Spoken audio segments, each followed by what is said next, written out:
نحمده ونصلي ونسلم على رسوله الكريم أما بعد فأعوذ بالله من الشيطان الرجيم بسم الله الرحمن الرحيم نبئ عبادي أني أنا الغفور الرحيم وأن عذابي هو العذاب الأليم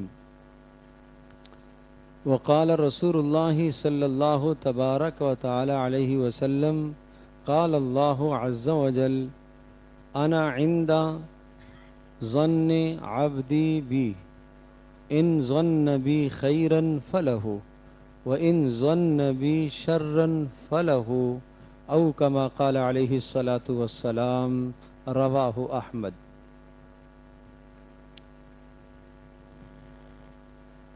سورہ حجر 14ویں پارے کی ایک صورت ہے اور اس سورہ مبارکہ کی ایک مختصر میں نے آیت تلاوت کی۔ اس آیت بینہ میں دو باتیں ہیں۔ نمبر ایک، نبئ عبادی انی انا الغفور الرحیم، اے نبی آپ میرے بندوں کو بتا دیجئے کہ میں بخشنے والا مہربان ہوں۔ نمبر دو، یہ بھی بتا دیجئے کہ میرا عذاب علیم دردناک عذاب ہے۔ پہلی بات بشارت اور خوشخبری ہے اور دوسری بات میں ڈراوا ہے۔ خوشخبری کیا ہے کہ میرے بندوں کو بتا دیں کہ میں بخشنے والا مہربان ہوں، انی انا الغفور الرحیم، بخشنے والا مہربان ہوں، وَأَنَّ عَذَابِي هُوَ الْعَذَابُ الْأَلِيمُ، اور یہ بھی بتا دیجئے کہ میرا عذاب بڑا دردناک عذاب ہے۔ تو پتہ یہ چلا کہ اللہ جل جلالہ نے اپنی ذات گرامی سے متعلق ہمیں یہ رہنمائی دی ہے کہ میں بخشنے والا مہربان ہوں۔ تو مہربان وہ ہوتا ہے جو سامنے والے کی رعایت رکھتا ہے۔ اللہ مہربان ہے، اللہ رحیم ہے، تو اپنے بندوں کی رعایت رکھتا ہے۔ تو اب اس کے ساتھ حدیث کا وہ حصہ ملاتے ہیں جو میں نے آپ کے سامنے پڑھا ہے۔ اس میں ارشاد فرمایا، رسول اکرم صلی اللہ تعالیٰ علیہ وسلم فرماتے ہیں، اللہ پاک ارشاد فرماتا ہے، یہ ہے حدیث قدسی۔ حدیث قدسی، حدیث قدسی کس کو کہتے ہیں؟ جو اللہ کا ارشاد ہو لیکن قرآن کریم کے اندر نہ آیا ہو، قرآن کا حصہ نہ ہو، نبی علیہ السلام نے اپنی زبان سے اس کو بیان فرمایا ہو۔ اور قرآن کریم یہ اللہ کی طرف سے ہے، الفاظ بھی اللہ کی طرف سے اور اس کا معنی بھی سارا اللہ کی طرف سے۔ اور حدیث قدسی میں کیا ہوتا ہے؟ مفہوم اور معنی تو اللہ کی طرف سے ہوتا ہے، الفاظ کس کے ہوتے ہیں؟ نبی علیہ السلام کے ہوتے ہیں۔ ایک آدمی کو آپ نے کہا جاؤ وہ فلاں کو میرا پیغام یہ دے کے آؤ۔ اب دو باتیں ہیں، آپ پیغام میں آپ نے وہی بالکل سارے لفظ وہی کوڈ کیے جو اس نے بتائے تھے، اور ایک یہ ہے کہ اس نے پیغام بتایا تھا، آپ نے اسی مفہوم میں اپنی زبان میں اس کو ادا کر دیا، پیغام پھر بھی پورا ہو گیا۔ تو اس کو کہتے ہیں حدیث قدسی۔ پیغام اللہ کا ہوتا ہے، الفاظ نبی علیہ السلام کے ہوتے ہیں۔ تو یہاں پر کیا پیغام ہے؟ انا عند ظن عبدی بی، اللہ ارشاد فرماتا ہے کہ میں اپنے بندے کے گمان کے مطابق فیصلہ کرتا ہوں۔ ان ظن بی خیرا فلہ، اگر میرا بندہ میرے ساتھ اچھائی کا فیصلہ اور گمان کرتا ہے تو میں اس کو خیر دیتا ہوں، اگر میرا بندہ میرے ساتھ برائی کا گمان کرتا ہے تو پھر اس کو وہ برائی مل کر رہتی ہے۔ یہ ہو گیا ترجمہ۔ اب سمجھیے، ہم آج اللہ جل جلالہ سے بجائے اس کے کہ اچھا گمان رکھیں، ہم اللہ سے بدگمان ہوئے بیٹھے ہیں۔ کیسے کیسے بدگمانیاں اللہ سے بدگمان ہونا حرام ہے۔ اللہ سے بدگمان ہونا کیا ہے؟ حرام ہے۔ اب دیکھو، نمبر ایک آدمی اللہ کی عبادت کر رہا ہے اور وہ نماز پڑھ رہا، صحیح طرح سے وضو اس نے کیا اور آداب کے ساتھ نماز پڑھی، مستحبات اور سنتوں کے ساتھ نماز پڑھی، اب اس کے بعد یہ بدگمان ہو، ارے میری نماز کیا ہے، میری نماز کہاں قبول ہوگی، یہ اللہ کے بارے میں بدگمان ہو رہا ہے۔ جب آپ نے نماز اس طرح سے پڑھی جس طرح سے رسول اللہ صلی اللہ علیہ وسلم نے پڑھ کر بتائی اور آپ نے سیکھا، سنت کے مطابق نماز پڑھی، وضو سنت کے مطابق آپ نے کیا، وضو کی ساری سنتیں، مسواک آپ نے استعمال فرمایا، نماز کے دوران کی ساری سنتیں، لباس اچھا پہن کر آپ نماز میں آئے، سر آپ کا ڈھکا ہوا ہے، سنت کے مطابق آپ نے نماز پڑھی، تو اب گمان کیجئے کہ اللہ نے اس نماز کو قبول کر لیا ہے۔ اب یہ کہنا کہ پتہ نہیں قبول ہوئی کہ نہیں، اب یہ غلط ہے۔ ٹھیک ہے۔ نمبر دو، آپ کو کوئی حاجت پیش آئی ہے اور کوئی مجبوری پیش آئی ہے اور اسی طرح سے کوئی تنگی ہے، تو آپ نے جناب مولوی صاحب نے بتایا کہ بھئی 2 رکعت نماز نفل ادا کریں۔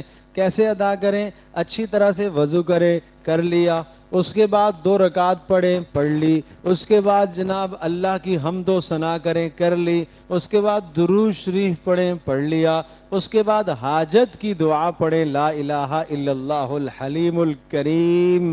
اللہ کے نبی صلی اللہ علیہ وسلم فرماتے ہیں اللہ اس کی حاجت کو پورا کرے گا۔ اب آپ یقین رکھیں کہ میری حاجت پوری ہوگی، اب یقین رکھیں، اب آپ بدگمان نہ ہو میری دعا کیا قبول ہوگی بھائی، نہیں نہیں، آپ کی دعا کیوں نہیں قبول ہوگی، آپ کیوں بدگمان ہوتے ہیں؟ دوسروں سے دعا کرائیں، ضرور کرائیں، منع نہیں ہے، کروانی چاہیے دعا، لیکن آپ خود بھی دعا نہ چھوڑیں۔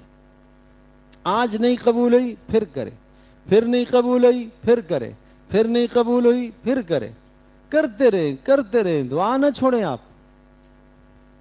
اسی طرح سے ایک آدمی اپنے رزق کے لیے، روزی کے لیے نکلا ہے، اللہ نے وعدہ فرمایا نا کہ اللہ تبارک تعالی روزی کا مالک اللہ ہے، وَمَا مِن دَابَّةٍ فِي الْأَرْضِ إِلَّا عَلَى اللَّهِ رِزْقُهَا، چوپایا زمین پر چلنے والا، رینگنے والا، فضا میں اڑنے والا، ہر جاندار، اس جاندار کی روزی اللہ نے اپنے ذمے لے رکھی ہے، روزی اللہ نے اپنے ذمے لے رکھی ہے، لیکن اس روزی کے حصول کے لیے اسباب ہیں۔ پرندہ اپنے گھونسلے میں بیٹھا ہوا ہے اور وہ صبح کو روزی تلاش کے لیے نکلتا ہے، یہ نکلنا اس کا سبب ہے، یہ نکلنا اس کا کیا ہے بولو؟ اللہ قادر مطلق ہے کہ اسے گھونسلے کے اندر بھی عطا کرے اور اللہ دیتا بھی ہے، لیکن یہ نکلنا اس کا سبب ہے۔ جس طرح سے ایک بندہ صبح نکلتا ہے اپنے کام پر، یہ کام کا اختیار کرنا سبب ہے، روزی کون دے گا؟ اللہ دے گا۔ اب سبب اختیار تو ہم نے کیا ہے، لیکن سامنے ایک سبب ایسا آ گیا جو ناجائز ہے، جھوٹ ہے، فراڈ ہے، دھوکہ ہے۔ آدمی یہ سمجھے کہ جب تک میں یہ جھوٹ، یہ فراڈ، یہ دھوکہ نہیں اختیار کروں گا میری روزی نہیں حاصل ہوگی، تو اس کا مطلب یہ ہوا کہ یہ اللہ سے بدگمان ہو گیا۔ جب تک جھوٹ نہیں بولے گا تو یہ نہیں حاصل ہوگی، اس کا مطلب یہ اللہ سے بدگمان ہو گیا۔ اللہ نے روزی کا وعدہ فرمایا کہ میں تمہیں روزی دوں گا، جب اللہ کے وعدے پر یقین ہے تو پھر کیوں حرام میں جاتا ہے، پھر کیوں خیانت کرتا ہے، پھر کیوں رشوت لیتا ہے؟ رشوت نہیں لوں گا تو پیٹ کیسے پلے گا؟ جھوٹ نہیں بولوں گا تو پیٹ کیسے پلے گا؟ سود نہیں کھاؤں گا تو پیٹ کیسے پلے گا؟ تو اس کا مطلب ہے اللہ کے ساتھ کیا ہو رہا؟ بدگمان ہو رہا ہے۔ تو پھر اللہ کہہ رہا ہے جیسے میرے ساتھ بدگمان ہوگا میں ایسا ہی کر دوں گا، پھر نہیں پالوں گا اس کو، پھر دعائیں قبول نہیں کروں گا اس کی، پھر روزی اس کو نہیں دوں گا۔ کیوں؟ بدگمان کیوں ہے مجھ سے؟ بدگمان کیوں ہے؟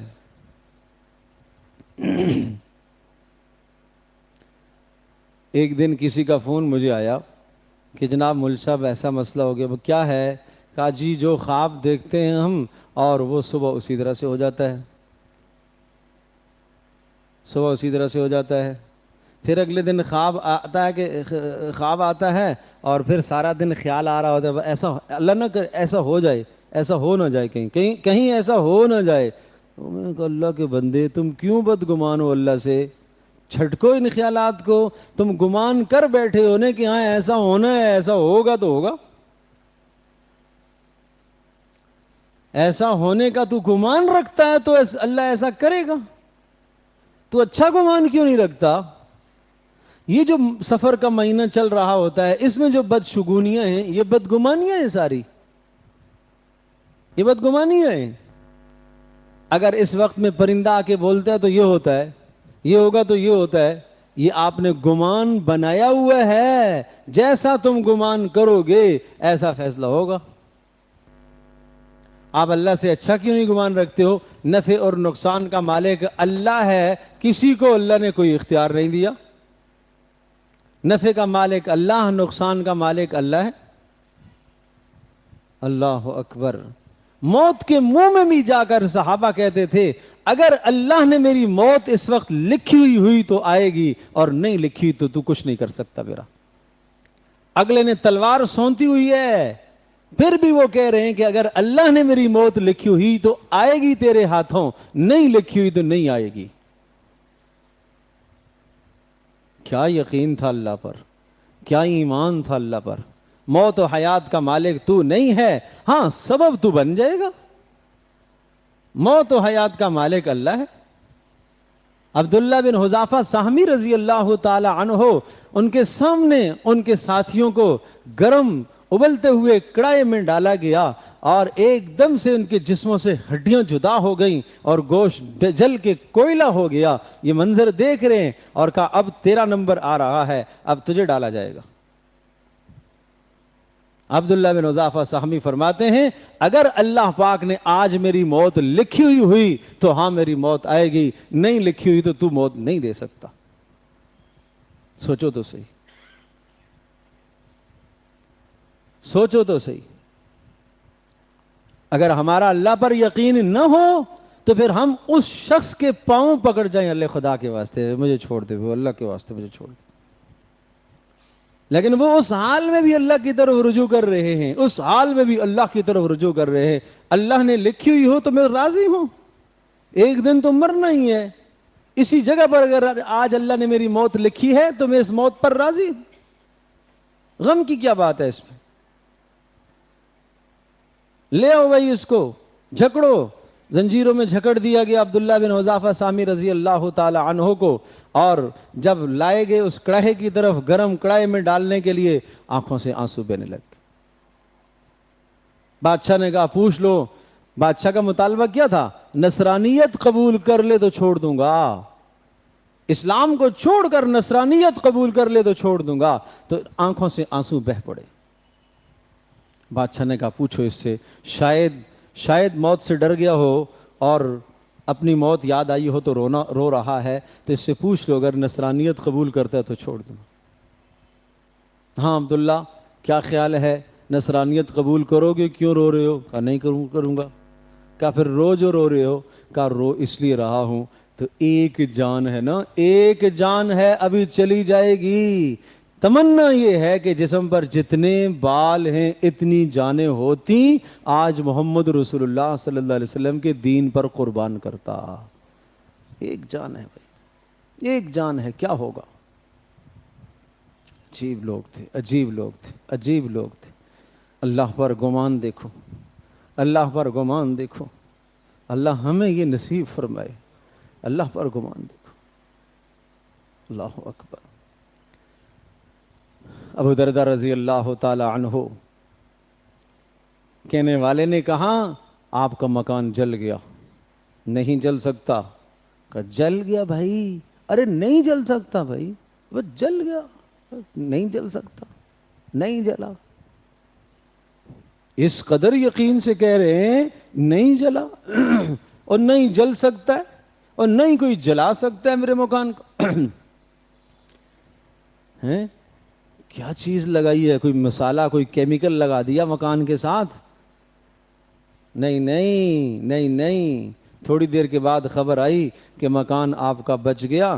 آگ کے شرارے آپ کے مکان تک پہنچے, آگے بڑھنے سے رک گئے اور آگ بجھ گئی. کہا ہاں نا, مجھے یقین تھا کوئی نہیں جلا سکتا. کیوں نہیں جلا سکتا؟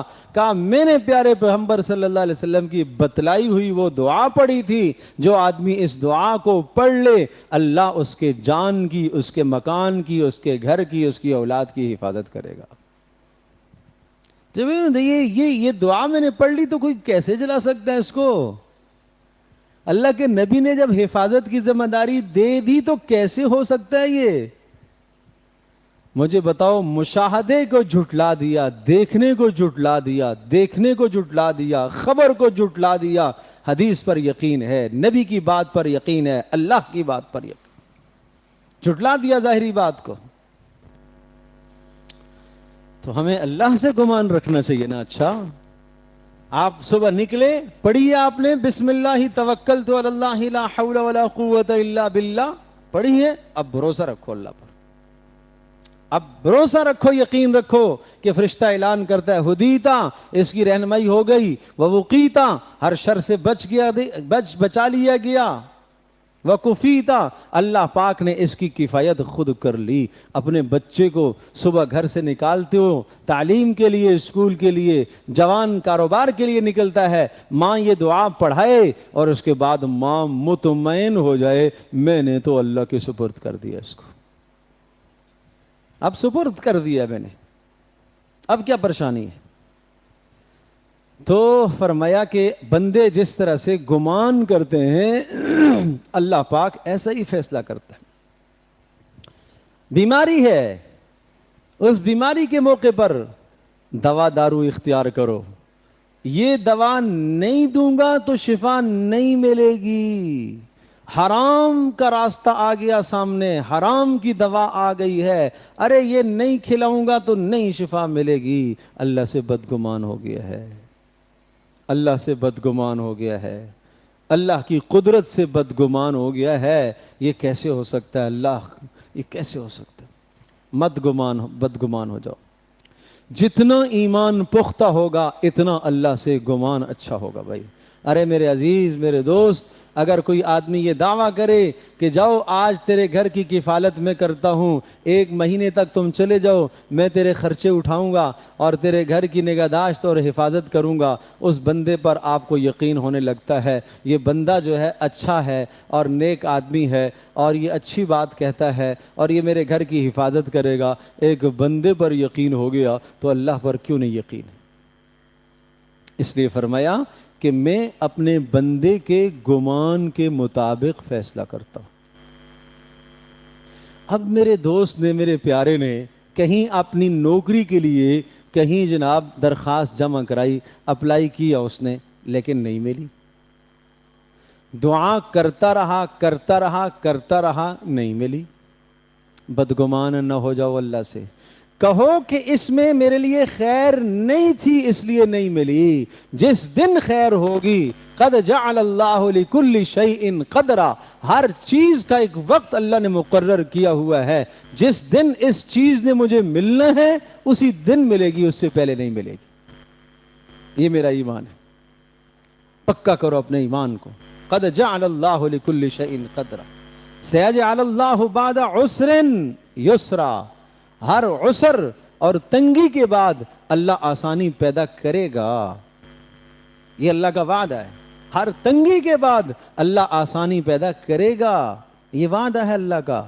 وَمَن يَتَّقِ اللَّهَ يَجْعَل لَّهُ مَخْرَجًا, جو گناہوں سے بچتا رہے گا, نافرمانیوں سے بچتا رہے گا, يَجْعَل لَّهُ مَخْرَجًا, اللہ اس کو مشکل سے نکالے گا. یہ وعدہ ہے. وَيَرْزُقْهُ مِنْ حَيْثُ لَا يَحْتَسِبُ, اللہ وہاں سے دے گا جہاں سے اس کا گمان بھی نہیں ہے. اللہ اکبر. اگلا جملہ سنیے, ان اللہ بالغ امری, اللہ پاک اپنا فیصلہ پورا کرنے میں طاقت رکھتا ہے. قد, اچھا پھر کیوں نہیں مل رہی؟ قد جعل اللہ لکل شیء قدرا, ہر شے کا ایک وقت مقرر ہے. تو نبئ عبادی انی انا الغفور الرحیم, میرے بندوں کو آپ بتا دیجئے کہ میں بخشنے والا مہربان ہوں. مجھ سے مایوس نہ ہوا کرو، مجھ سے بدگمان نہ ہوا کرو۔ ایاکم والظن، بدگمانی بہت برا گناہ ہے۔ یا ایھا الذین آمنوا اجتنبوا کثیرا من الظن، اے ایمان والو اجتنبوا، بچتے رہا کرو، کثیرا من الظن، بدگمانی سے بچتے رہا کرو۔ بدگمانی اللہ کے ساتھ بھی نہ ہو، بدگمانی اللہ کے بندوں کے ساتھ بھی نہ ہو، بدگمانی اپنی ذات کے ساتھ بھی نہ ہو۔ اپنے ساتھ بدگمانی انسان کو کمزور کرتی ہے، میں کچھ نہیں کر سکتا، ارے یار یہ تو بڑے لوگوں کا کام ہے، میں یہ نہیں کر سکتا، اس کا مطلب ہے اپنے آپ کو نیچے کر رہا ہے، اپنی ترقی کی راہوں کو تباہ کر رہا ہے۔ ایک جوان کو بھروسہ کرنا چاہیے اپنی ذات پر، اللہ پر اعتماد اور بھروسہ کر کے، نہیں میں کچھ کر سکتا ہوں، آگے بڑھ سکتا ہوں، کیا مشکل ہے؟ اپنے سے بدگمان نہ ہوا کرو، اور اپنے سے بدگمانی ہوتے ہوتے ہوتے مایوسی چھاتی رہتی ہے۔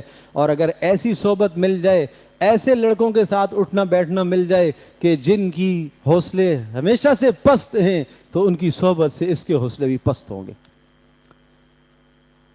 بڑوں کے ساتھ بیٹھا کرو، بڑوں کی زندگیوں کا مطالعہ کیا کرو، صحابہ کی زندگیوں کو پڑھو، نبیوں کی زندگیوں کو پڑھو، بلند حوصلے والے لوگوں کو پڑھو گے، حوصلے تمہارے بھی بلند ہوں گے۔ چوروں ڈکیتوں کو پڑھو گے تو پھر یہی عادتیں آئیں گی بھائی۔ یہ گیمز جو کھیلتے ہیں، یہاں سے بیٹھ کے فائر مار رہا ہے، وہاں سے بیٹھ کے فائر مار رہا ہے، دنیا نے کس چیز میں لگا دیا میرے بچے کو، میرے جوان کو دنیا نے کس میں لگا دیا؟ یہ کچھ کر کے کیا ہوگا؟ اس میں پستی نہیں آئے گی تو کیا ہوگا؟